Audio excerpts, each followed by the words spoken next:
अलैहिस्सलाम ने फरमाया कि जिसने किसी मुसलमान को तकलीफ़ पहुंचाई उसने मुझे तकलीफ़ पहुंचाई, और जिसने मुझे तकलीफ़ पहुंचाई उसने अल्लाह तबारक व तआला को तकलीफ़ पहुंचाई। तो मुसलमान को तकलीफ़ पहुंचाना, मुसलमान की बेइज्जती करना, मुसलमान के दिल को ठेस पहुंचाना, यह हकीकत में अल्लाह उसके रसूल को तकलीफ़ पहुंचाना है। मगर आज के दौर में ये चीज़ एकदम नॉर्मल है, ये चीज़ बिल्कुल आम हो चुकी है कि इंसान किसी मुसलमान की इज़्ज़त को महफूज नहीं रख रहा है। और इज़्ज़त मोमिन जो है ये बहुत बड़ी चीज़, बहुत बड़ा सरमाया है कि इंसान बाज़ औक़ात जब किसी परेशानी में मुब्तला होता है, जब किसी मुसीबत में घिरता है, तो असल में ये किसी जुर्म का बदला होता है। क्योंकि अल्लाह ताला ने कुरान मजीद में फरमाया कि वमा असाबकुम मिन मुसीबतिन फबिमा कसबत अयदीकुम वयाफु अन कसीर। इसका मफ़हूम है कि तुम्हें जो मुसीबत पहुंची है ना, तुम्हें जो तकलीफ़ पहुंची है, ये असल में तुम्हारे हाथों की कमाई है। तुम्हारे हाथों ने जो कुछ किया है ये उसकी कमाई है। और वयाफु अन कसीर, और बहुत कुछ तो माफ़ फरमा देता है। बहुत सी चीज़ें अल्लाह ताला जो है माफ़ फरमा देता है। जब इंसान तौबा व इस्तिग़फ़ार करता है, अल्लाह ताला की बारगाह में गुनाहों से माफ़ी मांगता है, तो अल्लाह ताला उसे माफ़ फरमा देता है।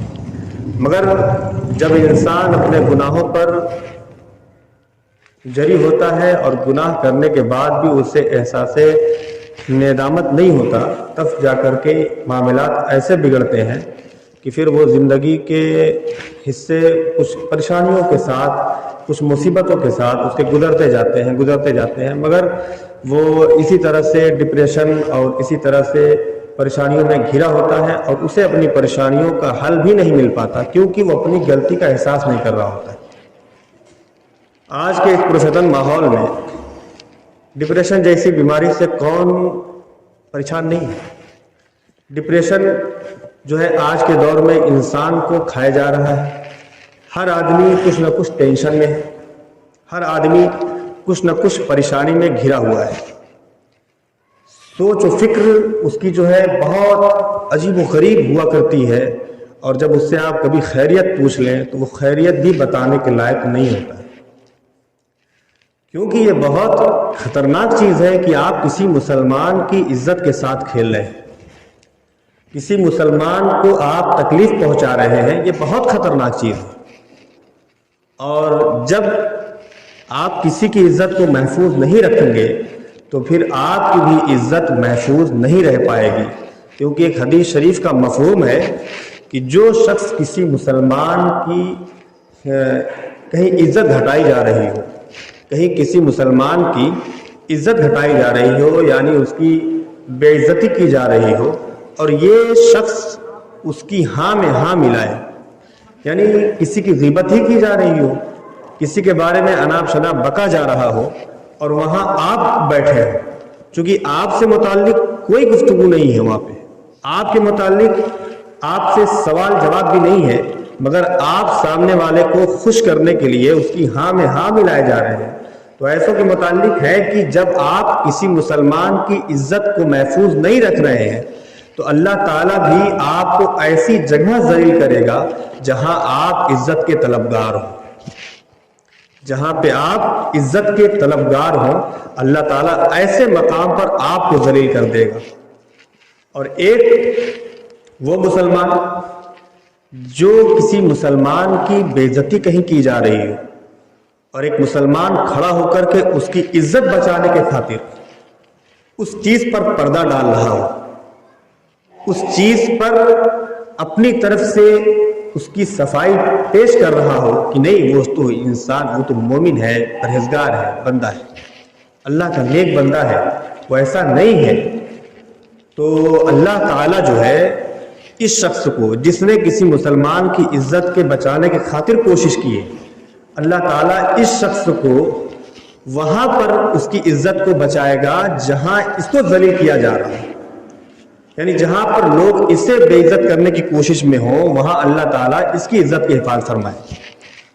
تو ایک کہاوت مشہور ہے نا کہ جیسا کرو گے ویسا بھرو گے، جیسی کرنی ویسی بھرنی، یہ کہاوت مشہور ہے۔ اور جنت ہوگی یا دوزخ ہوگی قسمت میں، تو یہ یقین نہ ہو تو مر کے دیکھ لو انسان کس کس پیرائے سے گزرے گا، کس کس حال سے گزرے گا، اسے یہ احساس اس وقت ہوگا جب کسی کو اس نے پریشان کیا ہو۔ ایک شخص نے ایک بہت مقبول اور بہت مشہور صحابی رسول صلی اللہ علیہ وسلم پر جھوٹا الزام لگایا تھا۔ جھوٹا الزام ایک صحابی رضی اللہ عنہ پہ اس نے لگایا تھا، تو اس صحابی رسول علیہ السلام نے اس شخص کو بددعائیں دی، اور بددعائیں دی، کہا کہ تجھے اللہ تیرے فقر میں اضافہ کر دے، یعنی تجھے فقیر کر دے، تو در در کی ٹھوکریں کھائے اور بھیک مانگے۔ بددعائیں دی چونکہ الزام تھا، اور پھر کہا کہ اللہ تیری عمر لمبی کر دے، تیری عمر کو بڑھا دے۔ الزام تھا، اب الزام جب لگا ہے تو بددعائیں دل سے نکلی ہیں، تو وہ شخص اتنی لمبی عمر پایا ہے، اتنی طویل عمر پایا ہے کہ لکھا ہے کتابوں میں کہ اس کی جو بھاؤں ہے نا وہ جھل کر کے آنکھوں پہ آ گئی ہے، آنکھوں پہ آ گئی ہے، اور در در جا کر بھیک مانگتا تھا اور کہتا تھا کہ مجھے فلاں نے بددعا دی ہے۔ اس صحابی کا نام ہے سعد بن ابی وقاص رضی اللہ عنہ، انہوں نے ہی یہ بددعا دی تھی اور کہا کہ مجھے سعد کی بددعا لگ گئی ہے، میں دنیا میں ذلیل ہو رہا ہوں۔ اور آتا ہے کہ وہ آخر تک اتنی گری حرکتوں پہ آمادہ ہوتا ہے کہ بڑھاپے کے عالم میں راہ چلتی ہوئی خاتون کو بھی وہ چھیڑا کرتا تھا، اور ذلت و رسوائی کے خندق میں جا پڑا تھا وہ شخص۔ یہ دنیا یہ مکافات عمل ہے، یہ کوئی بچ نہیں سکتا اس سے۔ آپ جو کر رہے ہیں وہ پانے والے ہیں، اور جو کریں گے وہ پائیں گے۔ جیسا بوئیں گے ویسا کاٹیں گے، اس سے کوئی بچنے والا نہیں ہے۔ اس لیے اگر اپنی عزت چاہتے کہ میری عزت ہو، میری عزت بڑھے، لوگ میری تعظیم کریں، یہ دل میں خواہش پیدا اگر ہو رہی ہے تو اس خواہش کو لے کر کے اٹھیں، مگر ضرور اس کے ساتھ آپ کو دوسرا عمل یہ کرنا ہے کہ ہر مسلمان کی عزت آپ کے لیے اپنی عزت کی سے زیادہ پیاری ہونی چاہیے۔ ہر مسلمان کی عزت آپ کو اپنی عزت سے زیادہ جب پیاری ہونے لگے گی تو اسی حدیث شریف کے مفہوم کے مطابق اللہ تعالیٰ آپ کی عزت میں خوب اضافہ کرے گا، خوب اضافہ کرے گا، اور مقبول بنا دے گا، مشہور بنا دے گا۔ لوگ آپ کی تعریف کرنے کے لیے مجبور ہوں گے، اور اگر تعریف نہیں کریں گے تو ان کی ہمت نہیں ہوگی کہ وہ آپ کی برائی کسی کے سامنے کریں۔ اپنے کردار کو اتنا اچھا کرو، اپنے انداز